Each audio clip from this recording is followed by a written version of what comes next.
Went back after being fired and having my first run in New York. When I went back in '84 to beat the Iron Sheik, Vince wanted to cross all those imaginary boundaries, and I'm going, wow, this is going to be dangerous. So Vince says, are you up for it? I said, yeah, I'll do it. And so Vince stayed in Connecticut, in Greenwich, in the office, and, then I was booked in Lafayette, Louisiana. We pump our signal in there for like 8 weeks. Prime example is Kansas City. I don't know if you ever heard of a wrestler named Harley Race. Yeah, of course. NWA champion, tougher than hell, meaner than a snake. Great guy, though, okay? We pumped the signal into Kansas City for 8 weeks. And Harley Race has been there like 18 years. He was the NWA champion. I'm the champion of the world, and he's a very proud and mean son of a bitch. And all of a sudden, here comes this blonde-haired idiot from New York going, hey, I'm the WWF champion. I'm the WWE champion. I'm coming to Kemper Arena. And we're pumped the signaling. So I fly into town, and I show up about 2 in the afternoon. My guys call me, Harley Race came down here with a gun. And he tried to light the ring on fire. Whoa. And had the cops ran him up, and they didn't arrest him. I went, oh, shit. And they told me, Harley said, when I show up, he's going to kill you. So I go across the street, and I go to the Rusty Scupper, this bar, right? And I was notorious at the time for not kind of like being on time, because the matches would start like at 7:30 to 8 o'clock, and they wanted you at the building at 6:30.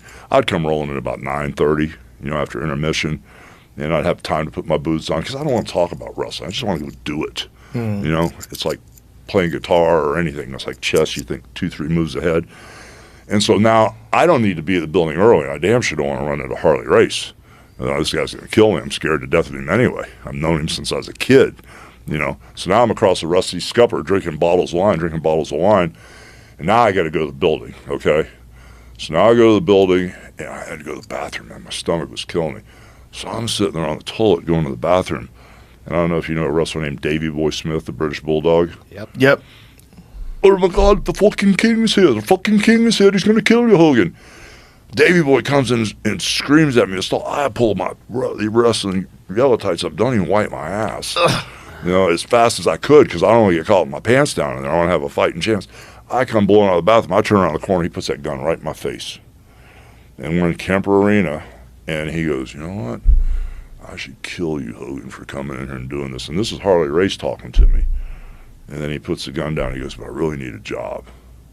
Wow. I went, holy shit. Holy shit. I shook his hand, brother. And I was a huge fan. Loved the guy to death anyway. But that's the type of stuff me and Vince were doing. We're going to other people's territories. And then, you go through, you go to hotel rooms and stuff. You never know when stuff's going to put crap in your bag or stuff like that. We went down to Puerto Rico. But anyway, Harley became a good friend again, and I knew him before I was a fan. He used to come hear the band play and everything. But anyway, like going down to Puerto Rico. First time we go down to Puerto Rico. I've never been to Puerto Rico before. All the boys tell me how violent it is. They cut you. They burn you with cigarettes. They throw everything at you in Puerto Rico. So I'd never been. I didn't need to go. But now Vince wants to go down to Puerto Rico.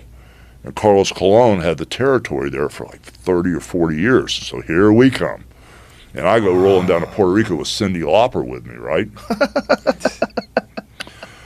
So I go down to Puerto Rico, and we have the match, and we sell at the stadium. Me and Macho Man go back to the room, and we go walk in his room, and his room is trashed. And so all of a sudden, I go, oh, my God, let me go to my room. So all of a sudden, I go to my room, and I don't want to say the guy's name, but when I open the door, he's sitting there, and because he's still really active, and he's sitting there with a gun. He said, if you ever come back here, I'm going to kill you. So, okay. I was going back to Tampa. I hauled ass to the airport. I got on an Eastern Airlines flight, the last one out of town, and flew to L.A. I was supposed to be going home to Tampa. About 4 months later, Bruiser Brody goes down there, has a little argument. The booker calls him into the shower, cuts his throat, and kills him. Jesus Christ. So that's down there in Puerto Rico. Jesus Christ. Yeah. I don't know if you guys ever heard the Brody story. The promoter cut his throat and killed him? Well, he was the booker. He was one of the invaders, Rodriguez. And Brody was kind of hard to do business with in the ring. He's really stiff and would beat the shit out of you. He wouldn't put anybody over. And he was a big man, 6'8", 330 pounds, in crazy shape. And they wanted to beat him. He was, nah, not tonight, brother. Wow. So after the match, they said, hey, Jose wants to talk to you in the shower. Brody went walking in the shower. He jumped him, cut his throat. He died right there. And all the wrestlers that saw it were afraid to go back and testify. That's wow. So it can get crazy. That's about as crazy as it gets. Yeah. So you guys were the first ones to break those boundaries and kind of barnstorm the whole country like that. Vince is a gangster, bro. Yeah. That's such a gangster whole country move. How about going to Germany or South Africa? Because they had wrestling over there too. How about blowing in South Africa and getting challenged by the South African heavyweight champion Wilhelm Ruska, that judo guy? My God, it goes on and on and on. With how crazy it got. What was that like? It was different. The good thing was everywhere I went, I had like the crew with me. Except for when I went to South Africa. That was a little different. But everywhere I went, it was always the crew and the WWE 20 or 30 wrestlers that were there, so you felt a lot better. Right. I try not to peel off on my own too often. Right. Especially when we're walking someone else's backyard that they've been promoting wrestling for 30, 40, 50 years, and all of a sudden you come here. And they have the same sort of unspoken rules out there? And we broke them all. Wow.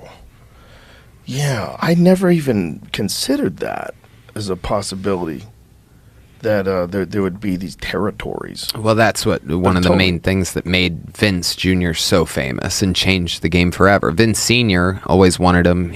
Wasn't it like a promise, a handshake deal? You can have the company, son, but just please don't ever mess with the other territories. And Vince is like Vince okay. It's like Bye, Vince Dad. told me, he goes, if my dad knew what we were getting ready to do, he'd have never sold me the territory. Yeah. Wow. I'm like, okay. He goes, you up for it? I said, yeah, let's do it. Was the dad alive when this was going down? For a while. Yeah? For a while, I had pancreatic cancer. Ooh. And he was alive. Like when I went back, oh, God, it's such a crazy story. I hate to get into all this stuff, but it's all true.